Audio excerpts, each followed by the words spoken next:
എല്ലാവർക്കും വിനീത നമസ്കാരം. ശ്രീമദ് ഭാഗവതം ദശമസ്കന്ധോത്തരാർത്ഥം അധ്യായം 63 ഇന്ന് ആരംഭിക്കണം. ദ്വാരകയില് അനിരുദ്ധനെ കാണാതെ 4 മാസം കഴിഞ്ഞു. അങ്ങനെ ഒരിക്കല് നാരദ മഹർഷി ദ്വാരകയിൽ വന്നു. അപ്പൊ അനിരുദ്ധൻ ബാണന്റെ ജയിലിലാണെന്ന വിവരം നാരദ മഹർഷിയാണ് അവരോട് പറഞ്ഞത്. ഭഗവാൻ ഇത് അറിയാഞ്ഞിട്ടൊന്നുമല്ല. ഭഗവാൻ ഇത് എവിടെയാണാവോ അനിരുദ്ധം പോയത്, ഇങ്ങനെ എല്ലാവരും തിരയണമാതിരി അങ്ങനെ തിരഞ്ഞുകൊണ്ടിരുന്നു. ഇത് അറിയാത്ത ആളാണോ ശ്രീകൃഷ്ണ ഭഗവാനും ബലരാമനും ഒക്കെ? പക്ഷെ നാരദ മഹർഷി വന്ന് പറഞ്ഞപ്പോഴാണ് അറിഞ്ഞുള്ളൂ എന്നുള്ള മട്ട്. അങ്ങനെ രാമകൃഷ്ണന്മാര് ജയിലിലാണെന്ന് അറിഞ്ഞപ്പോ ശ്രീകൃഷ്ണ ഭഗവാനും ഏട്ടനും സൈന്യങ്ങളെല്ലാവരും കൂടിയിട്ട് യുദ്ധത്തിന് പുറപ്പെട്ടു. ശോണിപുരം എന്നു പേരായ ആ ബാണാസുരന്റെ കോട്ടയിലെത്തി. ഈ വിവരം അറിഞ്ഞ ബാണൻ തന്റെ ഗോപുരം കാക്കുന്ന മഹാദേവനെ വിവരം ധരിപ്പിച്ചു. ഭൂതഗണങ്ങളോടുകൂടി ബാണന്റെ രക്ഷയ്ക്കായിട്ട് അവിടെ താമസിക്കുകയാണല്ലോ മഹാദേവൻ. അങ്ങനെ മഹാദേവൻ ശ്രീകൃഷ്ണ ഭഗവാനോട് യുദ്ധം ചെയ്യാണ്. ബാണാസുരനോട് സാത്വിക യുദ്ധം ചെയ്യണത്. ഇങ്ങനെ പ്രധാനികള് ഇരുവരും തമ്മില് ഏറ്റുമുട്ടി. ശിവന്റെ ഭൂതഗണങ്ങളെല്ലാം ശ്രീകൃഷ്ണ ഭഗവാന്റെ അസ്ത്രഗണങ്ങളേറ്റ് തോറ്റോടി രക്ഷപ്പെട്ടു. ശിവൻ പ്രയോഗിച്ച ദിവ്യാസ്ത്രങ്ങളെല്ലാം ഭഗവാൻ പ്രത്യസ്ത്രങ്ങളാൽ തടഞ്ഞു. പിന്നീട് ജൃംഭണാസ്ത്രം പ്രയോഗിച്ച് ശിവനെ ഇളക്കാൻ കഴിയാണ്ടാക്കി. ഈ സമയത്ത് ബാണൻ സാത്വികയെ വിട്ട് ഭഗവാനോട് യുദ്ധം ചെയ്തു. 500 വില്ലുകളും ധരിച്ച് ബാണങ്ങൾ വർഷിച്ചു ബാണൻ. എങ്കിലും യുദ്ധത്തില് ബാണാസുരൻ ഭഗവാനോട് തോൽക്കാൻ തുടങ്ങി. എങ്ങനെ? ഈ സന്ദർഭത്തില് ബാണന്റെ ഉപാസനാമൂർത്തിയും ശ്രീപാർവതിയുടെ മൂർത്തിഭേദവുമായ കോടര എന്ന ദേവത ബാണനെ രക്ഷിക്കാൻ വേണ്ടിയിട്ട് മുടി അഴിച്ചിട്ട് നഗ്നനായി യുദ്ധക്കളത്തിൽ വന്നു നിന്നു. ഇത് കണ്ട് ഭഗവാൻ തല താഴ്ത്തി പിന്തിരിഞ്ഞു നിന്നു. അങ്ങനെ ആ സമയത്ത് ബാണൻ ഓടി രക്ഷപ്പെടുകയാണ്. 3 തലയുള്ള ശൈവജ്വരം യുദ്ധത്തിന് വന്നു. ഭഗവാൻ വൈഷ്ണവജ്വരത്തെ പകരം പറഞ്ഞയച്ചു. വൈഷ്ണവജ്വരത്താൽ പീഡിതനായ ശൈവജ്വരം പേടിച്ച് ഭഗവത് പാദങ്ങളെ ശരണം പ്രാപിച്ച് സ്തുതിച്ചു. അങ്ങനെ സ്തുതിയില് സന്തുഷ്ടനായ ഭഗവാൻ സന്തോഷിച്ച് ശൈവജ്വരത്തിന് അഭയം കൊടുക്കുകയും ഈ ജ്വരസ്തുതി ജപിക്കുന്നവർക്ക് ജ്വരബാധ ഉണ്ടാവരുത് എന്ന് കൽപ്പിച്ച് പറഞ്ഞേക്കുകയും ചെയ്തു. പിന്നീട് യുദ്ധത്തിന് വന്ന ബാണനോട് ഭഗവാൻ യുദ്ധം ചെയ്തു. ചക്രായുധത്താൽ ബാണന്റെ കൈകളെ ഇങ്ങനെ മുറിച്ചു തുടങ്ങി. അഹങ്കാരത്തിന് കാരണമായിട്ടുള്ള 996 കൈകളും വെട്ടിവീഴ്ത്തി. അപ്പൊ ശിവൻ താണ്ഡവം ചെയ്യുമ്പോൾ ഉടുക്കുകൊട്ടി സേവിക്കാൻ 4 കൈകള് ബാക്കി വെച്ചു. ബാക്കിയെല്ലാം വെട്ടിക്കളഞ്ഞു. ആശ്രിതവത്സലനായ മഹാദേവൻ ചക്രധാരിയായ ശ്രീകൃഷ്ണ ഭഗവാനെ സ്തുതിച്ച് സന്തോഷിപ്പിച്ച് ബാണനെ കൊല്ലരുത് എന്നും അനുഗ്രഹിക്കണം എന്നും പ്രാർത്ഥിച്ചു. അഹങ്കാരം നശിച്ചു ഭക്തനായി തീർന്ന ബാണനെ ശിവഭക്തന്മാരിൽ ഒന്നാമനായിരിക്കട്ടെ എന്ന് ഭഗവാൻ അനുഗ്രഹിച്ചു. ബാണൻ ശിവന്റെ ഉപദേശപ്രകാരം ഉഷയെയും അനിരുദ്ധനെയും അലങ്കരിച്ച് അനേകം പാരിവർഗങ്ങളോടും കൂടി ശ്രീകൃഷ്ണ ഭഗവാനെ ഏൽപ്പിച്ചു. ഉഷയെയും അനിരുദ്ധനെയും തേരിലേറ്റി യാദവ സൈന്യങ്ങളോടും കൂടി ഭഗവാൻ ദ്വാരകയിലെത്തി.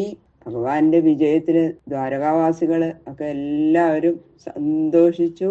ഉത്സവം പോലെ അവിടെ അനിരുദ്ധന്റെയും ഉഷയുടെയും വിവാഹം ഗംഭീരമായിട്ട് നടത്തി.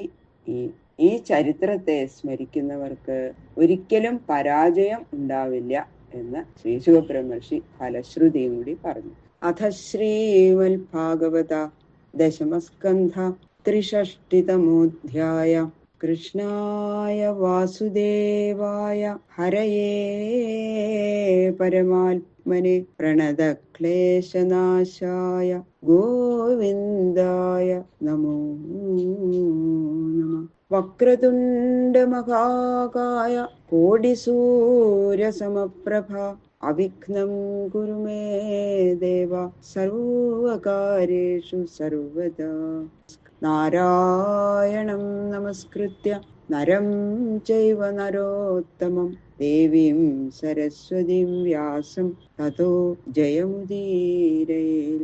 മൂകം കരോതി വാചാലം പങ്കും ലംഘയതേ ഗിരിം യൽകൃപാതമഹം വന്ദേ പരമാനന്ദമാധവം. പീതാംബരം കരവിരാജിത ശംഖചക്ര കൗമോദകീ സരസിജം കരുണാസമുദ്രം രാധാസഹായം അതിസുന്ദരമന്ദഹാസം വാതാലയേശം അനിശം ഹൃദി ഭാവയാമി. ശ്രീ ഗുരുവായൂരപ്പ ശരണം. കഥാമയും ഭാഗവതാഭിധാനാം ഹരേ തനും തേ ചരിതേ ത്വദീയേ യഥാമതി ത്വൽപരിതോഷകാമസ്തൗമി പ്രസീദാച്യുത മാരുതേശ. ഗംഗണപതയേ നമഃ. സംസരസ്വത്യേ നമഃ. ഗുരുഭ്യോ നമഃ. ഓം നമോ ഭഗവതേ വാസുദേവായ. ഓം നമോ ഭഗവതേ വാസുദേവായ. ശ്രീ ശുക ഉവാച അപശ്യതാം ജാനിരുദ്ധം തൽബന്ധൂനാം ച ഭാരത ചത്വാരോ വാർഷികാ മാസ വ്യതീയു അനുശോചതാം. ചിത്രലേഖയുടെ ആ യോഗ സാമർഥ്യത്താൽ അനിരുദ്ധനെ ദ്വാരകയിൽ നിന്ന് ബാണപുരിയിലേക്ക് കൊണ്ടുപോയ ദിവസം മുതൽക്ക് അനിരുദ്ധനെ കാണാതെ എവിടെ പോയിരിക്കണു, അനിരുദ്ധന് എന്താ സംഭവിച്ചത് എന്നൊന്നും അറിയാതെ ബന്ധുക്കൾ മുഴുവനും ഭക്തന്മാരും അങ്ങനെ വിഷമിച്ചുകൊണ്ടിരുന്നു. പല സ്ഥലത്തും തെരഞ്ഞു, എവിടെയും കണ്ടുകിട്ടിയില്ല. ഇങ്ങനെ മഴക്കാലം 4 മാസവും, ആ സമയം മഴക്കാലമായിരുന്നു ഭയങ്കരമായിട്ട്, അതുകൊണ്ട് അധികം തിരയാനും പറ്റിയില്ല. അങ്ങനെയാണ് 4 മാസം ഈ മഴക്കാലം ആയതുകൊണ്ട് അന്വേഷിച്ചറിയാനുള്ള ശ്രമം ചെയ്യാനും അവർക്ക് സാധിച്ചില്ല. അങ്ങനെ വിഷമിച്ചിരിക്കുമ്പോഴാണ് നാരദ മഹർഷി അവിടെ പ്രത്യക്ഷപ്പെടുകയാണ്. നാരദാൽത്തതുപാകർണ്യ വാർത്താം ബദ്ധസ്യ കർമ്മ ച പ്രയയു ശോണിതപുരം വൃഷ്ണയ കൃഷ്ണദേവത. അങ്ങനെ ഇരിക്കുമ്പോ ഒരു ദിവസം ശ്രീനാരദ മഹർഷി ദ്വാരകയിൽ വന്നു. അനിരുദ്ധന്റെ വർത്തമാനവും യുദ്ധാനന്തരം ബാണാസുരൻ ബന്ധിച്ചതും എല്ലാം വിസ്തരിച്ചു പറഞ്ഞു. അപ്പോഴാണ് ശ്രീകൃഷ്ണ ഭഗവാൻ അറിയാഞ്ഞിട്ടൊന്നുമില്ല, എന്നാലും ശ്രീകൃഷ്ണനാകുന്ന രക്ഷിതാവോടുകൂടിയിരിക്കുന്ന വൃഷ്ണികള് ബാണാസുരന്റെ പുരിയായ ആ ശോണിതപുരത്തിലേക്ക് യുദ്ധത്തിനായിട്ട് അങ്ങോട്ട് പുറപ്പെട്ടു. ഭഗവാനുണ്ടല്ലോ കൂടെ, അത് കാരണം ബാണാസുരന്റെ ബാഹുബലത്തെയൊന്നും അവർക്കൊരു ഭയവും ഉണ്ടായില്ല. എതിർക്കാൻ ഉറപ്പിച്ചു തന്നെ സൈന്യ സമേതം പുറപ്പെട്ടു. പ്രദ്യുമ്നോയുധാനശ്ച ഗദസാംബോധസാരണ നന്ദോപനന്ദഭദ്രാദ്യ രാമകൃഷ്ണാനുവർത്തിന. പ്രദ്യുമ്നൻ, സാത്യകി, ഗദൻ, സാമ്പൻ, സാരണൻ, നന്ദൻ, ഉപനന്ദൻ, ഭദ്രൻ ഇവരെല്ലാവരും രാമകൃഷ്ണന്മാരുടെ കൂടെ ശോണിതപുരത്തിലേക്ക് പോയി. അക്ഷൗഹിണീഭിർദ്വാദശിഭി സമേതാ സർവതോ ദിശം രുരുധുർബാണനഗരം സമന്താൽ സത്വദർശഭ. 12 അക്ഷൗഹിണി പടകളോട് കൂടിയിട്ടാണ് യാദവീരന്മാര് പുറപ്പെട്ടത്. അങ്ങനെ അവര് ശോണിതപുരയിൽ പ്രവേശിച്ച് ബാണ രാജധാനിയെ 4 ഭാഗത്തുനിന്നും അങ്ങോട്ട് വളഞ്ഞു. അങ്ങനെ രാജധാനിയുടെ ഉള്ളിലേക്ക് പോകുന്നവരെയും പുറത്തുനിന്ന് വരുന്നവരെയൊക്കെ അഖരാവോ ചെയ്തു. അവിടെ നിൽക്കുക എല്ലാവരും കൂടി. ഭജ്യമാനപുരോദ്യാന പ്രാകാരാട്ടാലഗോപുരം പ്രേക്ഷമാണോരുഷാവിഷ്ട തുല്യ സൈന്യോഭിനിര്യയൗ. യാദവ സൈന്യങ്ങള് ആ ശോണിതപുരത്തിൽ പ്രവേശിച്ച് അങ്ങനെ വളരെ ഉയരത്തിലുള്ള രാജധാനികളും മതിലുകളും ഗോപുരങ്ങളും മനോഹരങ്ങളായ ഉദ്യാനങ്ങളും ഒക്കെ ഇടിച്ചും പൊളിച്ചും തകർത്തും വീഴ്ത്തി. അത് കണ്ടു ഇങ്ങനെ ബാണാസുരൻ ക്രോധാക്രാന്തനായിട്ട് ഉടനെ 12 അക്ഷൗഹിണി പടകൾ ചേർത്ത് യാദവന്മാരോട് യുദ്ധം ചെയ്യാനായിട്ട് ബാണനും പുറപ്പെട്ടു. ബാണാർത്ഥേ ഭഗവാൻ രുദ്ര സസുതൈ പ്രമഥേർവൃത ആരുഹ്യ നന്ദി വൃഷഭം യുയുധേ രാമകൃഷ്ണയോ. ഭഗവാൻ ശ്രീ പരമേശ്വരൻ, ഗണപതി, സുബ്രഹ്മണ്യൻ മുതലായിട്ടുള്ള പുത്രന്മാരോടും ഭൂതഗണങ്ങളോടും കൂടി ചേർന്ന് ബാണന്റെ ഭാഗത്ത് യുദ്ധം ചെയ്യാൻ പുറപ്പെട്ടു. നന്ദി എന്നു പേരായ ആ വൃഷഭത്തിൽ കയറി രാമകൃഷ്ണന്മാരോട് യുദ്ധം ചെയ്തു. സുതുമുലം യുദ്ധം അത്ഭുതം രോമഹർഷണം കൃഷ്ണശങ്കരയോ രാജൻ പ്രദ്യുമ്ന ഗുഹയോരപി.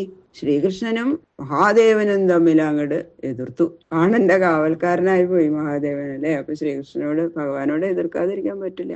പ്രദ്യുമ്നൻ സുബ്രഹ്മണ്യനോട് യുദ്ധം ചെയ്തു. ഈ 2 കക്ഷികളും തമ്മില് ചെയ്ത യുദ്ധം അതിഭയങ്കര യുദ്ധമായിരുന്നു. കാണികൾക്കൊക്കെ ഇങ്ങനെ അത്ഭുതമായി. അത്ഭുതം മാത്രമല്ല, രോമാഞ്ചം ജനിപ്പിക്കണമായിരുന്നു അവർ രണ്ടുപേരും. തുല്യ ബലവാന്മാരല്ലേ. മഹാദേവനും ശ്രീകൃഷ്ണ ഭഗവാനും തമ്മിലുള്ള യുദ്ധം എന്തൊരു അത്ഭുതമാണത്. കുംഭാണ്ഡകൂപകർണാഭ്യാം ബലേന സഹ സംയുഗ സാംബസ്യ ബാണപുത്രേണ ബാണേന സഹ സാത്യകേ. ബലരാമൻ കുംഭാണ്ഡനോടും കൂപകർണനോടും യുദ്ധം ചെയ്തു. സാമ്പൻ ബാണപുത്രനോടും സാത്യകി ബാണനോടും യുദ്ധം ചെയ്തു. ബ്രഹ്മാദയ സുരാധീശ മുനയ സിദ്ധചാരണാഃ ഗന്ധർവാപ്സരസോ യക്ഷാഃ വിമാനെ ദൃഷ്ടുമാഗമൻ. ഈ യുദ്ധം കാണാനായിട്ട് ദേവാധിനാഥന്മാരായ ബ്രഹ്മാവ് മുതലായവരും മുനികള്, സിദ്ധന്മാര്, ചാരണന്മാര്, ഗന്ധർവന്മാര്, അപ്സരസ്സുകള്, യക്ഷന്മാര് എല്ലാവരും അവരുടെ വിമാനങ്ങളിലിരുന്ന് ആകാശത്തിൽ വന്ന് നിന്നാണ് നിരന്ന് നിന്ന് യുദ്ധം കാണാൻ തുടങ്ങി. ഇത് എന്തൊരു അത്ഭുതം! ശ്രീകൃഷ്ണ ഭഗവാനും മഹാദേവനും കൂടി യുദ്ധം ചെയ്യുക, ഇതിനു മുമ്പ് കാണാൻ കിട്ടാത്തതാണ്. അതൊരു അത്ഭുത ദൃശ്യം തന്നെയല്ലേ. അപ്പൊ അതെല്ലാവരും കാണാനായിട്ട് അവരവരുടെ വിമാനങ്ങളിൽ വന്നങ്ങനെ നിരന്ന് നിന്നു എന്നാ പറയണത്. ബാക്കിയുള്ള ശ്ലോകങ്ങള് നാളെ നോക്കാം. സർവത്ര ഗോവിന്ദ നാമ സങ്കീർത്തനം ഗോവിന്ദ ഗോവിന്ദ.